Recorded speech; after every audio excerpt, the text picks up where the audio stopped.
Hello everyone, welcome to your own channel academic input. Video शुरू करने से पहले मेरी आपसे रिक्वेस्ट है कि चैनल को सब्सक्राइब कर लें, बेल आइकन को प्रेस कर लें ताकि आपको आने वाली वीडियो की नोटिफिकेशन टाइमली मिलती रहे और वीडियो को लाइक और शेयर जरूर करें। आज की वीडियो में हमारा टॉपिक है ratio and proportion. Ratio and proportion एक ऐसा टॉपिक है जिससे रिलेटेड क्वेश्चन हर कॉम्पिटिटिव एग्जाम में पूछे जाते हैं। तो आज हम इसका सारे कॉन्सेप्ट को क्लियर करेंगे। जिस जिस टाइप के क्वेश्चन एग्जाम में आते हैं उन सब से रिलेटेड कॉन्सेप्ट को आज हम इस वीडियो में पढ़ेंगे। तो सबसे पहले हम देखते हैं कि रेशो होता क्या है।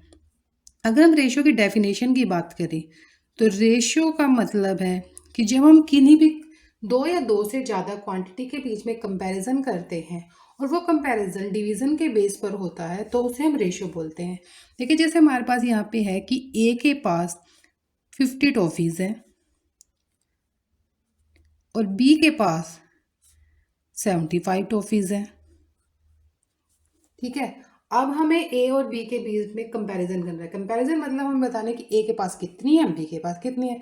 देखिए, ए के पास अगर हम सिंपल देखें, ए के पास बी से 25 टॉफीज ज़्यादा कम है और बी के पास ए से 25 टॉफीज ज़्यादा है।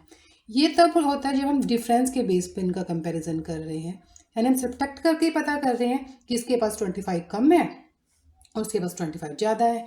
तो जब ये होता है हमारा सिंपल कंपैरिजन। लेकिन जब हम यही कंपैरिजन डिवीज़न के बेस पर करते हैं तो हम क्या करते हैं, जैसे हमें निकालना है कि ए के पास कितनी टॉफीज़ कम है, तो हम क्या निकालेंगे, ए इज इक्वल टू 50/75। और जब हम इसको कट करेंगे 25 टू ज़ा 50 एंड 25 थ्री ज़ा 75, यानी ए के पास बी से 2/3 टॉफीज़ कम है। ऐसी जब हम निकालेंगे बी के लिए, यानी बी के पास कितनी ज़्यादा है, तो हम निकालेंगे 75/30, यानी जिसका निकालना है वो ऊपर आएगा 75/50। ये क्या 50, तो जब हम इसको कट करेंगे तो हमें मिलेगा 3/2, यानी बी के पास ए से 3/2 टॉफी ज़्यादा है। तो ये हुआ कंपैरिजन डिवीज़न के बेस पे। इसी कंपैरिजन को हम बोलते हैं रेशो। तो हमें लिखते हैं, जब हम ए और बी के बीच की रेशो निकालनी है तो हम लिखेंगे ए रेशो बी, यानी ये जो हमारा साइन होता है ये रेशो का साइन होता है। तो यहाँ से हमें समझ में आया कि जब हम दो या दो से ज़्यादा क्वांटिटी के बीच में कंपैरिजन डिवीज़न के बेस पर कर रहे हैं तो उसे रेशो बोलते हैं और उसके लिए हम ये वाला साइन यूज़ करते हैं। अब हम रेशो निकालते कैसे हैं। देखिए, रेशो निकालने के लिए सबसे पहला स्टेप ये होना चाहिए कि जो चीज़ हमें दी है उसकी यूनिट सेम हो। अगर उसकी यूनिट सेम नहीं होगी तो हम उनके बीच में रेशो निकाल ही नहीं पाएंगे। तो जैसे कि अगर हमें कोई चीज़ दी है या तो उसके दोनों यूनिट वेट में हो, यानी उन जिसकी भी हमें रेशो निकालनी है उनकी यूनिट या तो वेट में हो या लेंथ की हो, यानी किसी भी चीज़ की हो पर सेम हो।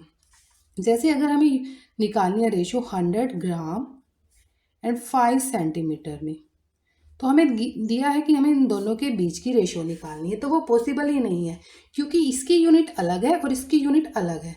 सेम यूनिट होगी तभी हम निकाल सकते हैं। लेकिन अगर हमें दे 50 ग्राम एंड 500 किलोग्राम, इनके बीच में रेशो निकालो, तो इसको हम इजीली निकाल सकते हैं क्योंकि किलोग्राम को हम ग्राम में कन्वर्ट कर सकते हैं। तो अगर हम इसको केजी को ग्राम में कन्वर्ट कर लें तो दोनों की यूनिट सेम हो जाएगी और हम इसके बीच की रेशो इजीली निकाल सकते हैं।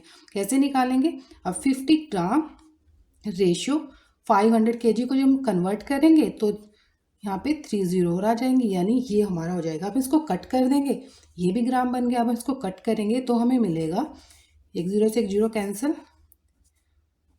5 1 जब 5 और ये 4 0, यानी हमारे पास क्या आया, 1/10,000।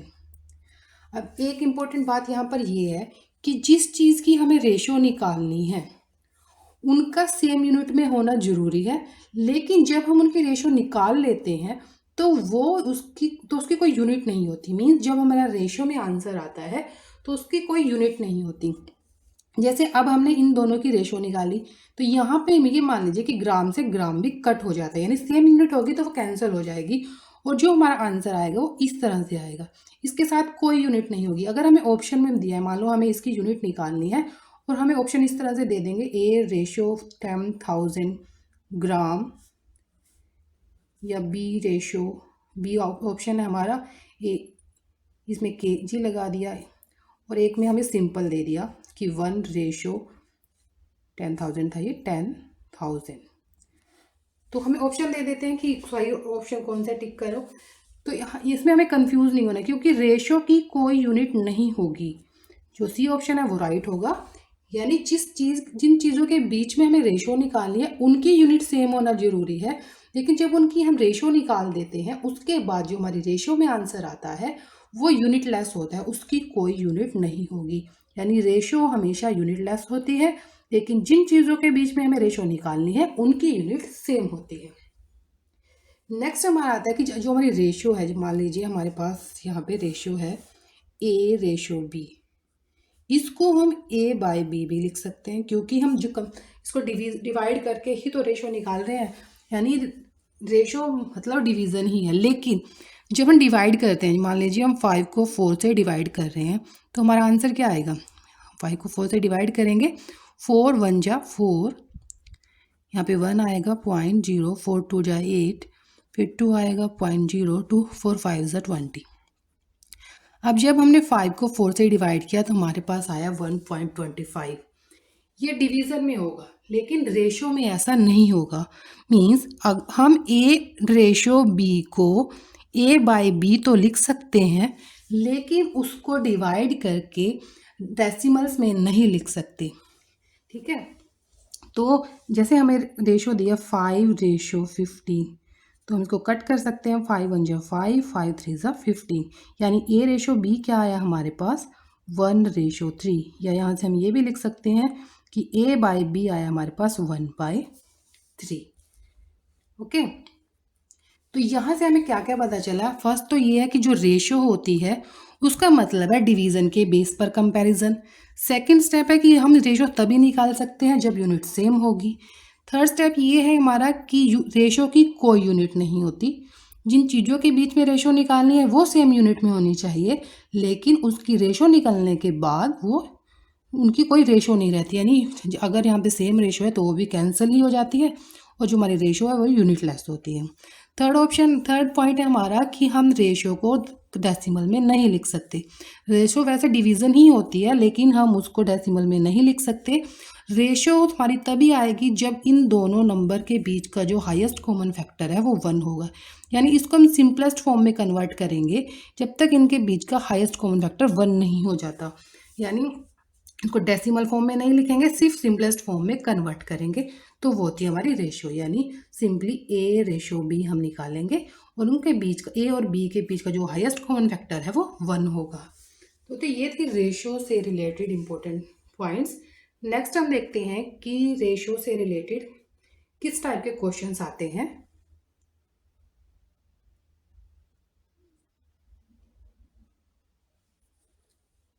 अब मान लीजिए हमें क्वेश्चन दिया है कि A ratio B is equal to 4:2 and B ratio C is equal to 2:1, और हमें निकालना है A ratio B ratio C, हमें इसकी वैल्यू निकालनी है।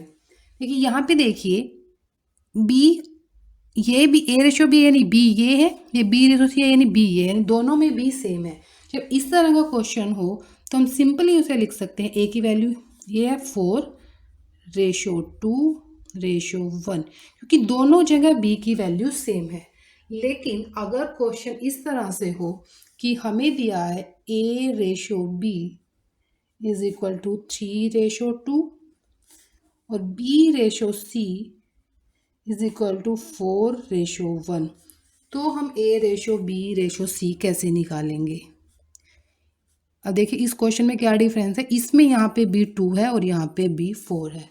तो ए रेशो बी रेशो सी निकालने के लिए हम क्या करेंगे, ए रेशो बी क्या है हमारे पास 3:2 और बी रेशो सी क्या है हमारे पास 4:1, यानी यहाँ पे हम 4 लिखेंगे बी के नीचे और यहाँ पे हम 1 लिखेंगे।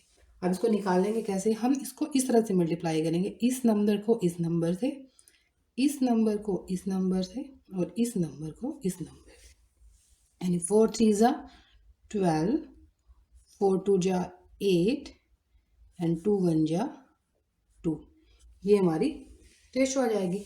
अब देखिए यहाँ पे 12 है, 8 है, 2 है, तो इसको हम सिंपलेस्ट फॉर्म में कन्वर्ट करेंगे, यानी 2 1 जा 2, 2 4 जा 8, 2 6 जा 12। हमने क्या किया, 2 कॉमन था, सबको 2 से कट कर दिया और ये आ गया हमारा आंसर। ये है A ratio B ratio C। Okay, अब एक पॉइंट और यहाँ से आता है हमारे पास कि जो हमें A रेशो B दिया है, यानी हमें दिया है A ratio B is equal to 4 ratio 2, लेकिन ये 4 A की वैल्यू नहीं है, ये 2 B की वैल्यू नहीं है। कैसे?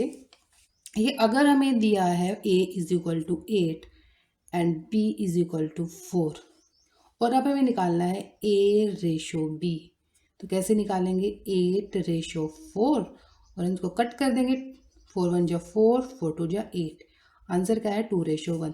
तो A रेशो B क्या है हमारे पास, 2 रेशो 1, लेकिन A की वैल्यू 8 थी, B की वैल्यू 4 थी, तो जब हम रेशो में लिखते हैं तो वो एग्जैक्ट A और B की वैल्यू नहीं होती, क्योंकि जब हम इसको रेशो में लिखते हैं तो हम इसको सिंपलेस्ट फॉर्म में लिखते हैं, यानी कट करने के बाद लिखते हैं। तो इसलिए जब हमें A रेशो B दिया हो तो यहाँ से अगर हमें A की वैल्यू निकालनी हो तो हम लिखते हैं 2K, कि हमारा कोई भी मल्टीपल हो सकता है 2 का, या हम लिखते हैं B is equal to 1K।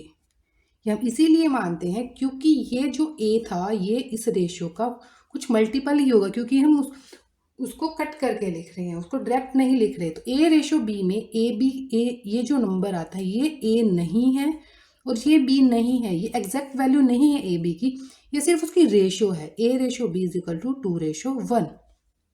A और B जो एक्चुअल में होगा वो उसका कुछ मल्टीपल होगा और उस मल्टीपल को हम K मान लेते हैं, और A की एग्जैक्ट वैल्यू क्या होगी 2K, B की एग्जैक्ट वैल्यू क्या होगी 1K।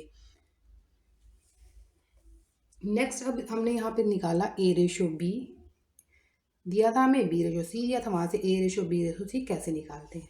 अब ये था जब हमें दो ही मतलब दो रेशो गिवन है, A रेशो B और B रेशो C गिवन है।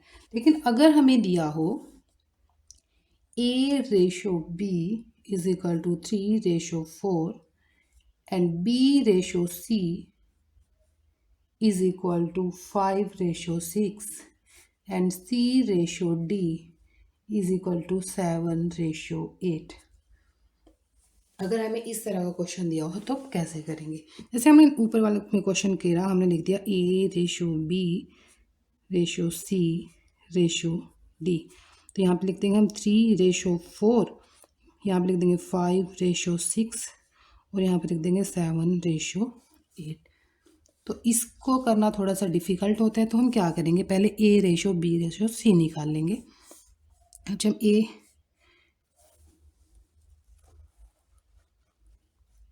अब देखिए यहाँ पे हम यहाँ तक करेंगे, इसको यहाँ से हम छोड़ दें। यहाँ पे जब हम करेंगे डायरेक्ट जैसे हमने ऊपर किया था, हम इसको इस तरह से कर लेंगे, तो हमें मिलेगा A ratio B ratio C, यहाँ पे आएगा 3 5 जा 15, 5 4 जा 20 एंड 6 4 जा 24।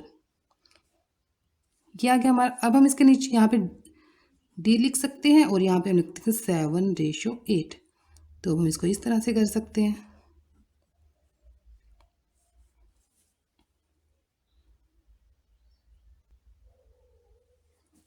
तो हमें क्या करना है, हमें इस 7 की मल्टीप्लाई इस नंबर से भी करनी है और इस नंबर से भी करनी है, क्योंकि हम जो रेशो निकाल रहे हैं इनकी चारों के एक साथ चारों की निकालनी है।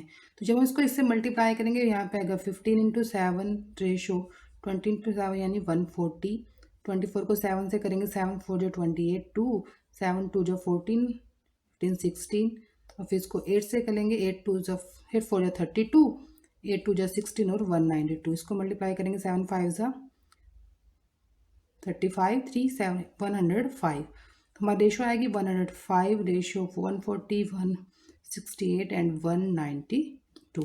इसमें हमने क्या किया, पहले हमने A रेशो B और रेशो सी निकाला। इसमें हमने डायरेक्ट लिख दिया जैसे हमने ऊपर क्वेश्चन को सोल्व किया था। तो जब हम ए रेशो बी रेशो सी निकाल रहे हैं तो हमें मिल गए 15 20 24। हमने इसको इससे मल्टीप्लाई किया 15, इससे मल्टीप्लाई किया तो यहाँ पे 20, और इसको इससे मल्टीप्लाई किया तो 24। अब हमें इसके डी के साथ भी रेशो निकालनी है, तो हम सी के नीचे सी की वैल्यू लिखेंगे क्योंकि ये सी और डी की रेशो थी, सी और डी की रेशो थी, तो सी के नीचे सी लिखा, डी के नीचे डी लिखा। अब हम क्या करेंगे, इस 7 को ए रेशो बी से मल्टीप्लाई करेंगे इन दोनों से। इस तरह करते हैं हम, ऐसे ऐसे ऐसे करते हैं, तो इसको हम दोनों से मल्टीप्लाई करेंगे तो यहाँ पे आएगा 105, यहाँ पे आएगा 140, 24 से करेंगे तो 168, और इससे करेंगे तो 192। अब अगर इसमें कुछ कॉमन है तो हम इसको कट कर देंगे और इसको सिंपलेस्ट फॉर्म में कन्वर्ट कर लेंगे, तो हमें मिल जाएगा कि A ratio B ratio C ratio D की वैल्यू। तो ये तो था अगर हमें ए रेशो बी रेशो सी और सी रेशो डी इस तरह से दिया हो और हमें चारों की रेशो निकालनी है। अब नेक्स्ट हम देखते हैं कि अगर हमें क्वेश्चन इस तरह से गिवन हो,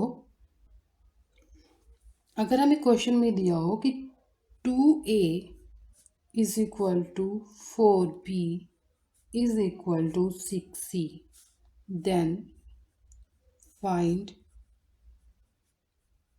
a ratio b ratio c।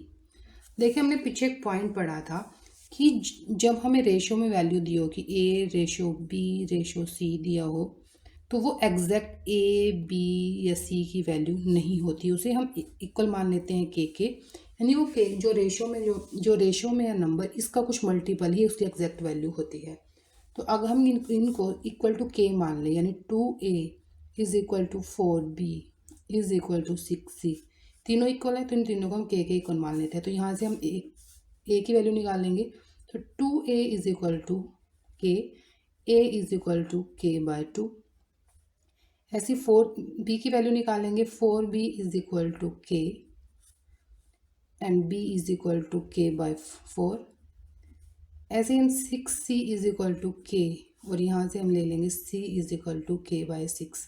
अब हमारा a b और c आ गया। अब हमें निकालना है a ratio b ratio c, तो हम क्या लिखेंगे k by 2 ratio k by 4 ratio k by 6। अब जब ये इस तरह से नंबर दिया हो तो हम क्या करेंगे, इनका एलसीएम ले लेंगे। अब इनका एलसीएम क्या आएगा 12, तो 2 से 12 को जब डिवाइड करेंगे तो हमें मिलेगा 6, तो यहाँ पे आ जाएगा 6k, 4 से डिवाइड कर देंगे तो 3k, और 6 से डिवाइड करेंगे तो 2k। अब k भी कैंसिल हो जाएगा, तीनों में है, और अगर कुछ और कॉमन होगा तो हम उसको भी कैंसिल कर सकते हैं। तो हमारे पास आंसर आया 6:3 रेशो 2, यानी a ratio b ratio c का जो आंसर आया 6:3 रेशो 2 आएगा। तो इस तरह से के क्वेश्चन को हम इस तरह से सोल्व करेंगे। नेक्स्ट हमारा आता है कि टाइप्स ऑफ रेशो, रेशो की कौन कौन सी टाइप्स होती हैं।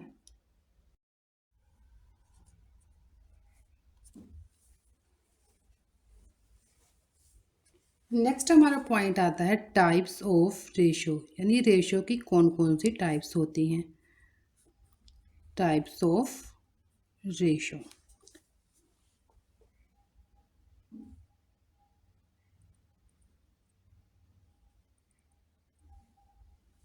फर्स्ट है इनवर्स रेशो। अब इनवर्स रेशो कैसे निकालते हैं, देखिए अगर हमें गिवन है a रेशो b, तो इसकी इनवर्स रेशो होगी b रेशो a, यानी अगर हमें दिया a रेशो b को हम a बाई b लिख सकते हैं, तो a बाई b हो जाएगा b बाई a के इक्वल। ये होती है हमारी इनवर्स रेशो। लेकिन ये तो तब है जब हमारी रेशो हमें दो ही नंबर्स के बीच में दी हो, लेकिन अगर हमें 3 दिया हो,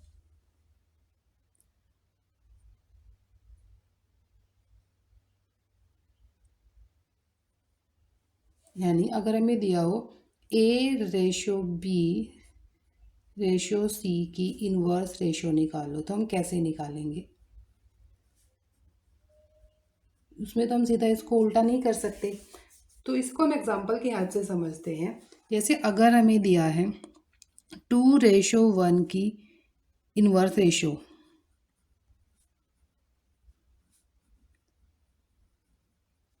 तो क्या होगी 1:2। हम सिंपली इसको उल्टा कर सकते हैं। लेकिन हमें दिया हो अगर 2:3:4 का इन्वर्स रेशो निकालो हो तो हम क्या करेंगे। हमें सिंपल क्या करना है, हमें जो ये 3 नंबर दिए हैं हमें इनका एलसीएम लेना है। 2, 3 और 4 का एलसीएम होगा 12। तो इसको इससे डिवाइड करो, 2 6 जा 12 तो 6 आएगा। इसको इससे डिवाइड करो तो 3 4 जा 12 4 आएगा। और इसको इससे करो 4 3 जा 12 3 आएगा। तो इसकी इन्वर्स रेशो ये होगी। हमें सिंपली उसका एलसीएम लेना है जो जितने भी हमें नंबर दे।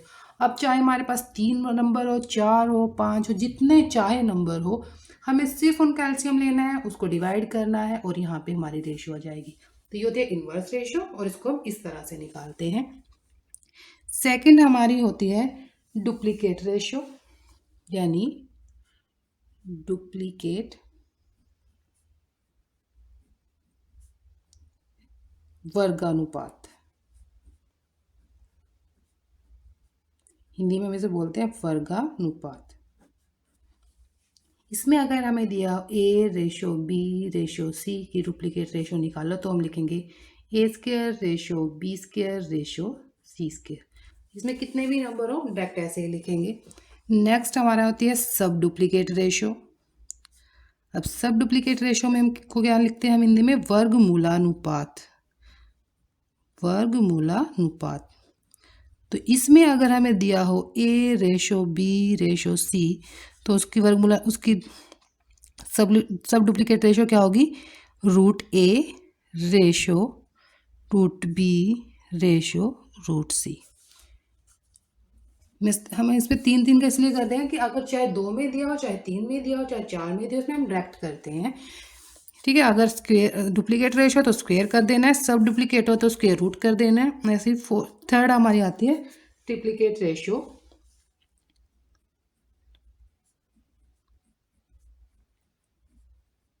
इसमें हम क्या करते हैं, इसे हम बोलते हैं घनानुपात। और इसको हम कैसे लिखते हैं, अगर हमें दिया हो A:B:C का हमें ट्रिप्लीकेट रेशो निकालना है तो हम लिखेंगे A⁵B⁵C⁵। ऐसी हमारे पास होती है सब ट्रिप्लीकेट रेशो यानी घनमूलानुपात। और घनमूलानुपात में क्या होगा, सेम A:B:C का अगर हमें घनमूलानुपात निकालना हो तो √3 यानी इसका √3 वो निकालना है, घनमूल निकालना है B:C। अब एक रेशो हमारे पास होती है कंपाउंड रेशो। अब कंपाउंड रेशो कैसे निकालेंगे, क्या होती है कंपाउंड रेशो,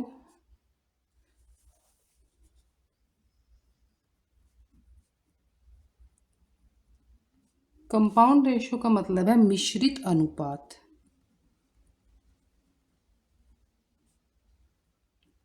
अब इसमें हमें क्या करना है, इसमें हम मान लीजिए हमें दिया A:B,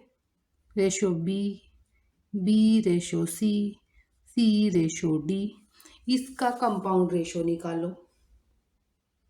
तो हम कैसे निकालेंगे, अंश की अंश के साथ गुना, ABC हर की हर के साथ गुना। ये होती हमारी कंपाउंड रेशो। यानी अंश को अगर 2 में दिया हो तो भी ऐसे करेंगे, 3 में दिया हो तब भी ऐसे करेंगे। यानी अंश को अंश से मल्टीप्लाई कर देंगे, अंश की मल्टीप्लाई अंश के साथ और हर की मल्टीप्लाई हर के साथ, चाहे हमारे पास 2 हो, 3 हो, 4 हो, जितने भी नंबर्स हो। तो ये थे हमारे टाइप्स ऑफ रेशो।